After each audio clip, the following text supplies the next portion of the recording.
From the studios of Farm Journal Broadcast, this is AgDay.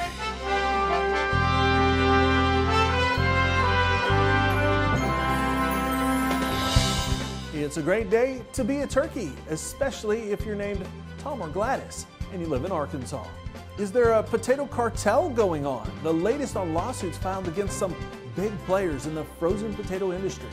Could an increase in tariffs in the next Trump administration be a positive or a negative for ag?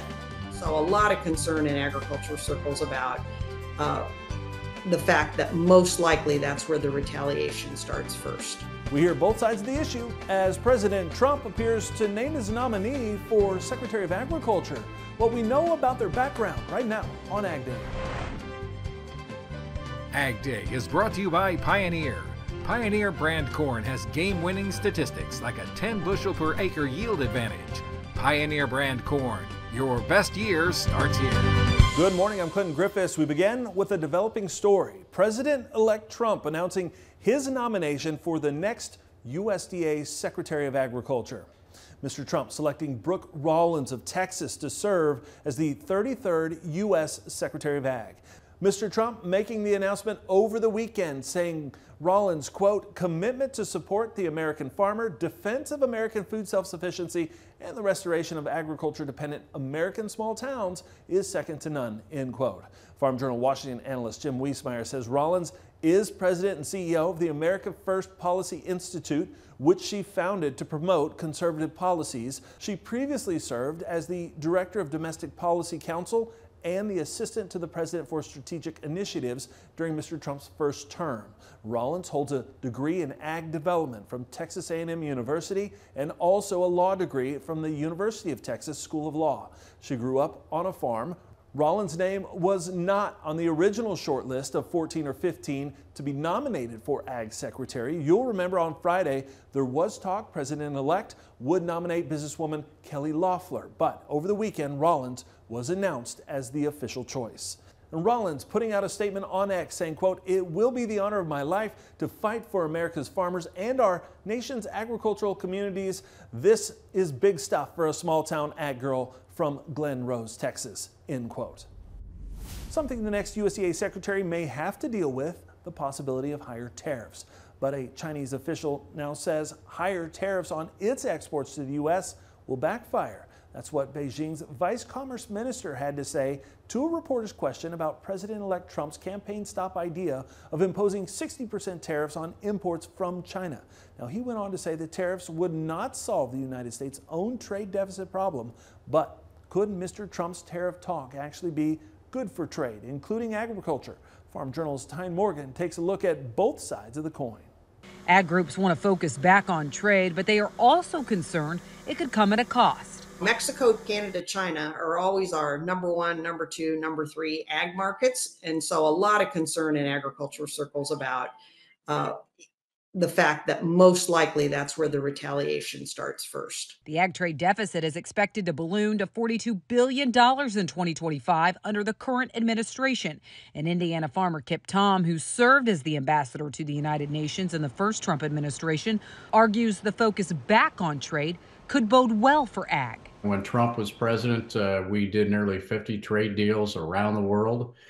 He did the phase one with China, and granted, we didn't get to phase two or phase three, but the reality is you got it put together and you got it started following the trade war that we had with him for a little bit. So I think trade is going to be number one. Tom says Trump's next 4 years will be looking at new trade deals. But today, groups like U.S. Meat Export Federation also want any trade negotiations to do no harm. I think if you look at 2024 on meat exports, pork, we'll start with pork. We're pulling our weight. We're going to have record volume and record value this year, approaching 8.5 billion or so on the pork side. Dan Hallstrom is CEO of the U.S. Meat Export Federation. He says record demand from pork is broad-based, but the number one buyer is Mexico. Mexico is being driven by everything. I mean, food service, retail, convenience stores. The buying power of the Mexican trade has been Well, it's been record-breaking, but also a little bit amazing. Earlier this year, Mexico bumped out China as the United States' top trading partner. But in the final days of Trump's presidential campaign, he threatened to impose 25% tariffs on all Mexican imports if Mexico doesn't tighten the border. I think as long as we don't have any disruption, yes, I think it is very well positioned to continue. Of course, you have two new administrations coming in with a lot of talk about USMCA, but as long as we stay within the confines of the USMCA agreement and follow that, I think we're well positioned to continue this momentum in Mexico. China has also scaled back on their buys of U.S. pork, with exports down 11% so far this year. But Hallstrom points out even with increased tariffs now entering the picture again, tariffs the past 4 years never went away. The thing to remember on these tariffs is, and we've had a tariff now for quite a few years on China, and on both beef and pork. It's not the ideal situation, but it doesn't eliminate trade. But here's what the Republicans tell me. Trump isn't going to invoke these across-the-board tariffs right away. He's going to use that as leverage to countries and looking at their trade relationship with the U.S., and his key word is reciprocity. If you don't treat us like we treat you, then I'm going to invoke tariffs. Those close to Trump seem to be in alignment. The U.S. needs fair trade. When we're spending $500 billion in China and they're only spending $350 billion with us, we need to level that out a little bit. I'm very optimistic trade with Trump. I have no doubts that we'll get things put together. He knows farmers don't like to get their money from the government. They like to get it from the market. And so I'm really excited about that when we talk about trade. But yet, I know everybody's pretty edgy about it at this point in time. A rainy and in some cases snowy weekend for the east and west coasts. What could we see this week? Meteorologist Jack Van Meter has a look ahead. Taking a look at our current radar picture through the next day, and actually to start off Thanksgiving week, we can see a little burst of moisture in the heartland moving up into the Great Lakes region, followed by some snow actually to the north. As I play this in motion, we can see that they kind of come together and form that one weaker system that seems to intensify as soon as it goes up into Canada. We're going to have precipitation going all the way down south, pretty much into Alabama and Mississippi. Good news there, especially for the East Coast, because they've been unbelievably dry, as we know from all the drought monitors and some of those brush fires that they're continually seeing out there. That the bomb cyclone that was out on the west coast is finally starting to move out of the way and deliver more moisture, especially to California and Southern California, especially. Going to be looking at snow on the east side of the California mountains, just to keep that in mind before we pretty much clear out for the middle of the week. But that pretty much sets the stage for the next weather maker moving through. Most folks remember the first time they get to drive a combine. John of West Central Illinois taking this video. He says for several years he has pulled onto the field across from 13-year-old Henry's house, and Henry has gotten to ride on the combine for hours. This time he asked if he could drive it, and Henry said yes. Check out that grin. I'll have more in your forecast coming right up. It's reported multiple lawsuits have been filed against frozen potato producers, claiming they effectively formed a cartel to fix prices. Now, The Hill and several other news agencies reporting companies including Lamb Weston Holdings, McCain Foods, J.R. Simplot, Cavendish Farms, and even the National Potato Promotion Board are accused, with one lawsuit saying the companies, quote, conspired to fix the price of their frozen potato products above competitive levels, end quote. A suit filed by Redner's Markets in U.S. District Court in the Northern District of Illinois claims the alleged conspiracy has continued unabated to the present. And it says the companies are the four dominant processors of frozen French fries, hash browns, tater tots, and other frozen potato products sold in the U.S. And together, they control 97% or more of the frozen potato products market.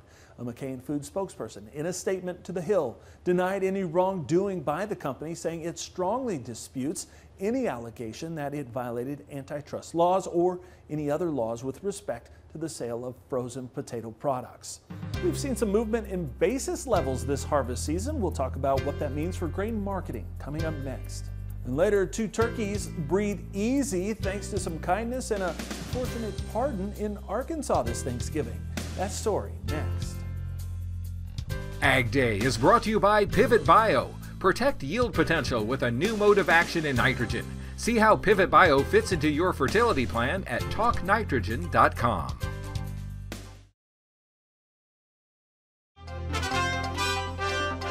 Some good news for farmers who have to fill up their equipment tanks. Diesel prices have hit their lowest level since 2021.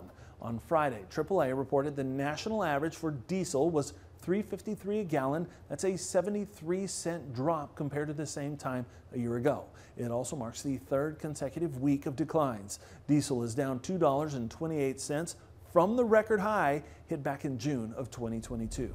Soybeans and livestock managed to squeak out some gains on Friday. AgDay's Michelle Rook has more on what we'll be watching during the holiday week in markets now. Joining us with markets is Tom Fitzemer with Summit Commodity Brokerage. And Tom, let's talk about cash basis levels. They have been appreciating since harvest got over in so much of the country. Let's talk about what's pushing that. Lack of farmer selling is the reason I think it is. I mean, the demands have been pretty good. Ethanol producers are making good money. We've had darn near record high weekly production on ethanol. So, you know, those guys are out to get their hands on corn to continue to take advantage of their good margins. Feed demand's been pretty decent, and exports have been okay up to this point. So on the demand side, that's kept everybody, you know, wanting to buy corn and get their hands on it. At the same time, you've got the farmer either that doesn't have the crop size that we thought they had, or they're just made the decision to be tight holders until the next year and see if they can't catch some improvement on net per price going into the new year. But Tom, you think the positive basis will last pretty much through the end of the year just because we won't get that big flush of selling until after the first of the year for income averaging? Right. Unless we have some unusually high, big bounce in prices that people may go ahead and make some sales anyway if price gets high enough. But assuming we're going to bounce around in a trading range, I'm guessing that any base of improvement is probably going to hold into the end of the year. So how can producers take advantage of the strong basis levels, the positive basis, and yet still maybe leave some upside open there? The good basis is certainly the incentive to make a sale. The next question then is, do I want to make that my final sale, or do I want to re-own that, hoping for something better going forward? Now, you don't want to get too frisky with that and undo the good you've done with a good basis by being overly aggressive on buying, especially if you think you're selling at a relatively high level. Now, you can re-own it with the futures, but that's going to, you know, quickly undo what you've done if prices go down. I guess the best alternative would, in my mind, would be to buy some kind of a call. Some great advice. Thanks so much for joining us, Tom Fitzemer with Summit Commodity Brokerage. We'll have more Ag Day coming up.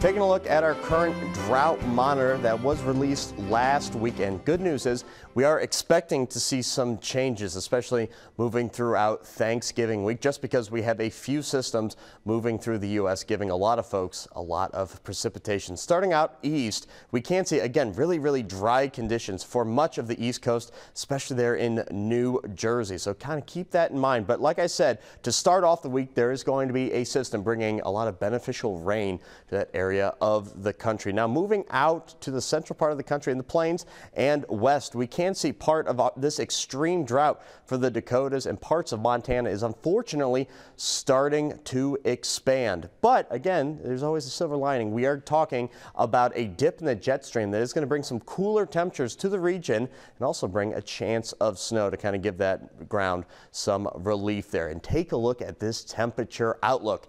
It's cold, and that's very, very apparent. We are going to have a major dip, like I said, in the jet stream, bringing pretty much the breadbasket of the country a lot of colder temperatures and giving a lot of folks another shot at seeing some more snow accumulate throughout the country. And here's our precipitation outlook for pretty much the same time frame, pretty much ending the month of November before we start December. And we can see a couple pockets where we're going to be seeing areas that'll be wetter than normal. Like I said, a couple systems moving through. So let's go ahead and time it all out here on our jet stream and explain pretty much what we are seeing. So as I put this in motion, we can see very, very light ridging, especially for the southern portion of the country before we start to hit Thanksgiving on Thursday. But we can see a trough starting to develop and push through the country. And with this trough, we are going to be seeing that colder air really dig down from Canada over the Great Lakes. Henderson, Texas, 82 degrees, a low of 44 degrees. Union, Mississippi, 78 degrees, low of 54 degrees, partly cloudy skies. And finally, Lexington, South Carolina, 71 and a low of 56. AgDay is brought to you by USDA's Animal and Plant Health Inspection Service. Help keep African swine fever out of the U.S. by updating your biosecurity plan. Learn more at aphis.usda.gov/protectourpigs.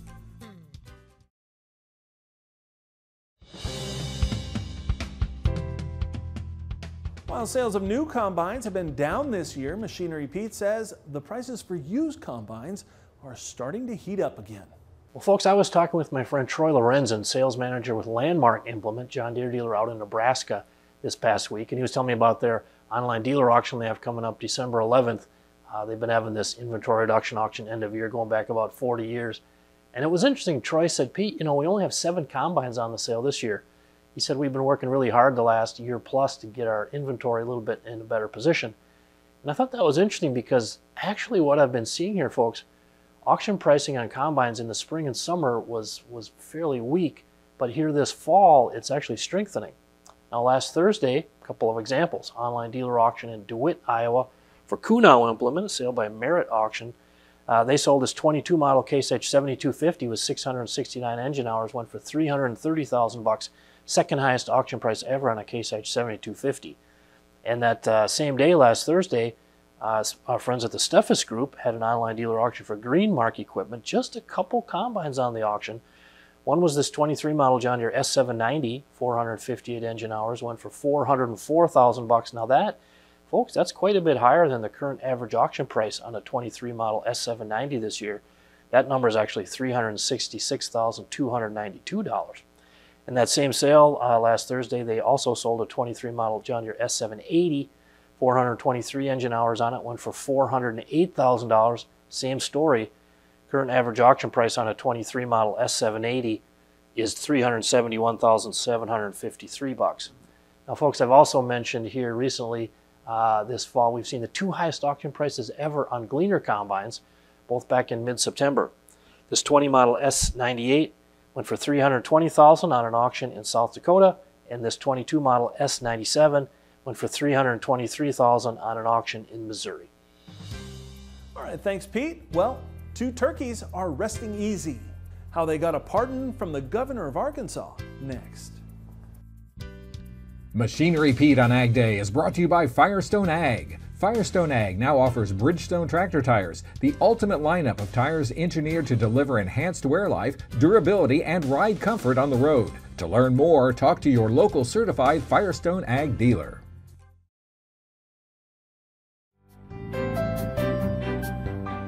Later today, the national Thanksgiving turkeys will be pardoned at the White House, but last week, Arkansas's governor also continued the long-held tradition of pardoning 2 turkeys in the lead up to Thanksgiving. The Arkansas Farm Bureau was there as she talked about the importance of turkey production and ag in the state. We are so excited to be here and to continue this tradition here in Nevaeh. We are so proud of you, and also for Tom to be not just getting a free pass here today. And so excited to pardon Tom and Gladys this afternoon, but Tom is not only getting a win today. He was also the Arkansas State Fair Turkey of the Year. And Nevaeh, I know you've done a great job, but what people don't know is that Arkansas is also the 3rd largest turkey producer in the country. There's not a more fitting time to celebrate agriculture than the Thanksgiving holiday. We're thankful to the future of our state and of our agriculture industry with represented here today with our FFA and 4-H students. As you sit down to enjoy a Thanksgiving meal, please remember and be thankful for the hardworking Arkansas farmers and ranchers that make that possible. So for that, we say thank you. Now we're going to make the official pardoning of the turkeys. I'm not exactly sure how that works, but I think if we take a picture, it counts. And our thanks to the Arkansas Farm Bureau for sharing that story with us. And that's all the time we have this morning. We're sure glad you tuned in. From all of us here at AgDay, I'm Clinton Griffiths. Have a great day. I'm Farm Country.